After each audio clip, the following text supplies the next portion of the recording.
پہنچا رہا ہے.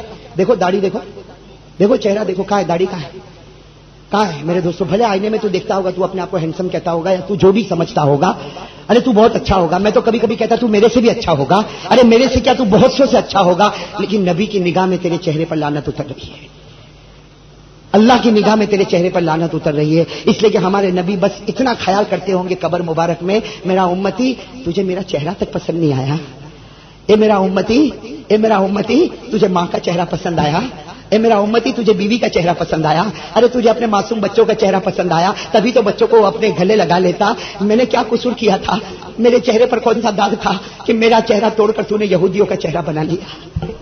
ہاں میرے دوستوں کہتا کہ مجھے تو تھوڑے بڑے بڑے لوگوں سے ملاقات کرنا نا, تو میرا سٹینڈرڈ تھوڑا گھٹ جاتا ہے. ہاں میرے دوستوں, چونکہ میرا بزنس تو غیروں کے ساتھ ہے, وہ کوٹ شرٹ میں مجھے جانا پڑتا, بڑے بڑے لوگوں سے ملنا پڑتا, داڑھی اچھی نہیں لگتی. اس کا مطلب ہے اس کا سٹینڈرڈ اونچا ہے, نبی کا سٹینڈرڈ اونچا نہیں ہے. تجھے اس کے سٹینڈرڈ کی فکر ہے جو یہودی ہے, جو مجوسی ہے, جو عیسائی ہے, اس کا چہرہ پسند ہے. تو میرا نبی قیامت میں پوچھیں گے کہ میں اور میری بیٹی تیرے واسطے روتی تھی, اس کا کیا جواب دے گا؟ ارے ہمارے نبی روئے کہ نہیں روئے ہمارے واسطے؟ ارے سب بولو روئے کہ نہیں روئے؟ میرے دوستوں کون میں آخری بات بتا دوں, مدینے پاک کا قبرستان آج بھی گواہی دیتا ہے.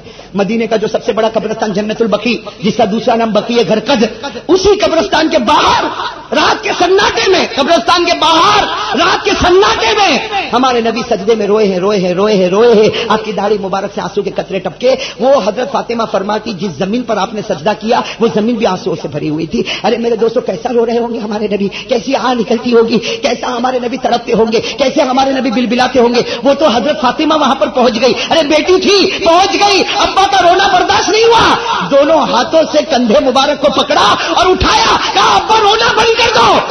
بس ہمارے آقا صلی اللہ علیہ وسلم اٹھے ہیں تو فاطمہ کو دیکھا, فاطمہ کو دیکھا, آپ کا چہرہ آنسو سے بھرا ہوا, ارے بیٹی کا چہرہ بھی آنسو سے بھرا ہوا. ہمارے نبی نے فرمایا بیٹی فاطمہ, اے فاطمہ جلدی اٹھا دیا ورنہ صبح تک امت کی مغفرت کروا دیتا. او میرے پیارے دوستو, جو میں کہہ رہا ہوں شاید آپ کو سمجھ میں آ رہا ہوگا. ارے آ رہا ہے یا نہیں آ رہا ہے؟ غلط بولا میں؟ نہیں بولو غلط بولا ہے. میرے دوستو غداری ہے کہ نہیں نبی کا چہرہ توڑنا؟ غدار ہے, غدار غدار غدار, بے وفا ہے امت کا. ہم ڈھونڈتے ہیں ہمارا غدار کون ہے, امت کا بے وفا کون ہے. میں نے کہا باہر نہ جا, مسجد میں غدار ملتے ہیں. کیا ہے میرے دوستو, نہیں نبی کا چہرہ نہیں پسند آتا, سمجھتا کہ یہ کم ہوگی تو پیسہ زیادہ ہوگا, اسٹائل میں رکھوں گا, اسٹینڈرڈ ہوگا, روپیہ پیسہ ملے گا. اللہ کی قسم اگر مل بھی گیا خدا برکت نہیں دے گا, خدا برکت نہیں دے گا. اور اللہ کی قسم میرے دوستوں نبی کا چہرہ توڑتے ہو نا, کل تمہارا بیٹا تمہارا قانون توڑے گا, کل تمہاری بیٹی تمہیں پوچھے بغیر گھر سے نکلے گی. اس وقت یہ مت کہنا ہائے میں تعویذ کہاں سے لاؤں, میری بیٹی نافرمان ہو گئی, میری بیٹی باپ کو باپ نہیں سمجھتی, نہیں سمجھے گی اس لیے کہ تو نے نبی کو نبی نہیں سمجھا. میں صحیح کہہ رہا ہوں غلط بول رہا ہوں؟